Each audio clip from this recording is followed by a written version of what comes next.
أعوذ بالله من الشيطان الرجيم بسم الله الرحمن الرحيم।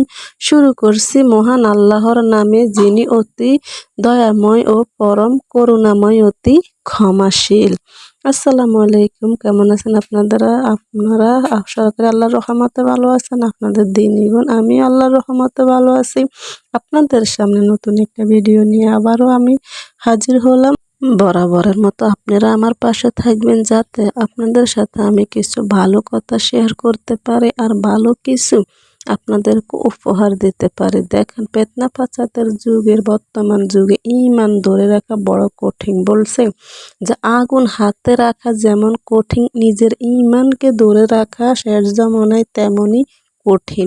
তাই আমি চেষ্টা করছি যে এই পেতনা ফাসাদের যুগে এসে যদি মানুষকে কিছু ভালো কথা বলতে পারে, তাহলে আল্লাহ পাক আমাকে হয়তো ভালো কিছু দিবে।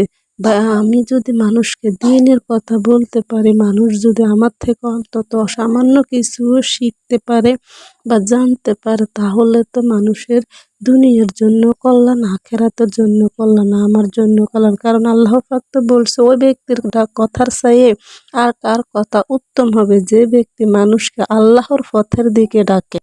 আপনাদের সাথে আজ আমি আলোচনা করব সূরা মুলুকের কিছু আয়াত নিয়ে। প্রথমে আমরা আজকে জানবো যে আল্লাহ পাক সূরা মুলুকের ভিতরে কি বলছে। যে সূরা মুলুক প্রতি রাত্রে যে ব্যক্তি তেলাওয়াত করবে, তার কবরে আযাব হবে না। হ্যাঁ, সূরা মুলুক যে ব্যক্তি নিয়মিত প্রতিদিন তেলাওয়াত করবে, তার কবরে আযাব হবে না। আজ ওই সূরা মুলুক থেকে আমি আপনাদেরকে কিছু কথা বলবো এবং কিছু অর্থ পড়ে শোনাবো। ইনশাল্লাহ আপনারা আমার পাশে থাকবেন, আমাকে সাপোর্ট করবেন। বেশি বেশি আমার চ্যানেলটা সাবস্ক্রাইব করবেন, লাইক দেবেন, কমেন্ট করবেন। আপনাদের কমেন্ট করলে, লাইক করলে আমার থেকে অনেক ভালো লাগে যে আমার দিনী বোনেরা আমাকে সাপোর্ট করতেছে, আমার ভিডিওগুলো দেখতেছে। দেখেন, আমরা তো নাচ গানের ভিডিও দেখি, আমরা তো কত খারাপ খারাপ ভিডিও দেখি। এই মোবাইল যেমন জাহান্নামে নিব, তেমনি এই মোবাইলের ভিতরে আবার জান্নাতে যাওয়ারও রাস্তা আছে। এই মোবাইল বর্তমানে মানুষকে মানুষকে বেশিরভাগ টাইম এই মোবাইলের ভিতরে সময় দেয়। মোবাইলের ভিতরে দেখেন নাচ গানও আছে, গজলও আছে, কোরআন তেলাওয়াতও আছে। মানে মোবাইলের ভিতরে আপনি বর্তমানে এমন কিছু যে নাই পাবেন না, সব কিছু পাবেন। এই মোবাইল দ্বারা আপনি নিজের আমলের রাস্তা তৈরি করতে পারবেন। নামাজ কেমনে পড়ে, রোজা কেমনে রাখে, পর্দা কেমনে করে, আমল কেমনে করে, সকালের আমল, সন্ধ্যার আমল, রাতের আমল, সব আমলই এখন এই মোবাইলের ভিতরে আছে। বিসমিল্লাহির রহমানির রহিম। তাবারাকাল্লাযী বিয়াদিহিল মুলকু ওয়া হুয়া আলা কুল্লি শাইইন কাদির। আল্লাযী খালাকাল মাউতা ওয়াল হায়াতা লিয়াবলুয়াকুম আইয়ুকুম আহসানু আমালা ওয়া হুয়াল আজিজুল গফুর। দেখে আল্লাহ পাক এই আয়াতের গুলার অর্থের ভিতরে কি বলছে শুনেন আমার প্রিয় মা বোনেরা, মন দিয়ে শুনেন, মনের কান লাগায়, দিনের কান লাগায় শুনবেন। দেখেন, এই দুনিয়া হচ্ছে আখেরাত হচ্ছে, দুনিয়ায় হচ্ছে কামাইয়ের জায়গা, আখেরাত হচ্ছে ভোগের জায়গা। দুনিয়াতে যদি আপনি ভালো আমল করেন, আখেরাতে যায় তা ভোগ করতে পারবেন। আর দুনিয়ায় যদি আপনি আমল না করেন, আল্লাহর রাস্তা না চিনেন, নিজেকে পরিপূর্ণ ঈমানওয়ালা না বানান, আখেরাতে কবরে হাসরে আপনার কত কঠিন থেকে কঠিন শুরু হবে। আল্লাহ পাক আমাদেরকে এই দুনিয়ায় কামাইবার তৌফিক দেখ, আর আখেরাতে ভোগ করার তৌফিক। বরকতময় তিনি, যার হাতে সর্বময় কর্তৃত্ব, আর তিনি সব কিছুর উপর সর্বশক্তিমান। যিনি মৃত্যু ও জীবন সৃষ্টি করেছেন, যাতে তিনি তোমাদেরকে পরীক্ষা করিতে পারেন কে তোমাদের মধ্য থেকে আমলের দিক থেকে উত্তম।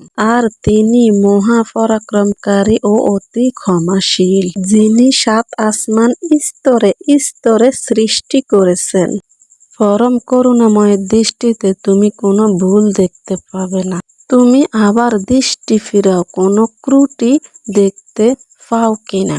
দেখেন, আল্লাহর ভাষা কত সুন্দর, আল্লাহর নিয়ামত কত সুন্দর। আল্লাহ পাক কি সুস্পষ্টভাবে আমাদেরকে বলে দিয়েছেন যে আমি তোমাদেরকে দুনিয়াতে পরীক্ষা করার জন্য পাঠাইছি, তোমরা কে আমলের দিক থেকে উত্তম। আর তোমরা নিজে দৃষ্টি ফিরাই দেখো যে কোনো ভুল ত্রুটি তুমি দেখতে পাও কিনা। আল্লাহ পাক বলছে যে দেখো আমি আসমানগুলোকে কিভাবে স্তরে স্তরে সৃষ্টি করেছি। আল্লাহ পাক আমাদেরকে শুধু এই দুনিয়াতে পেট ভরে খাওয়ার জন্য আর ঘুমানোর জন্য আর ইনকামের জন্য পাঠান নাই। আল্লাহ পাক বলছে যে আমি দুনিয়াতে পাঠাইছি তোমাদেরকে পরীক্ষা দেওয়ার জন্য, আমল করার জন্য।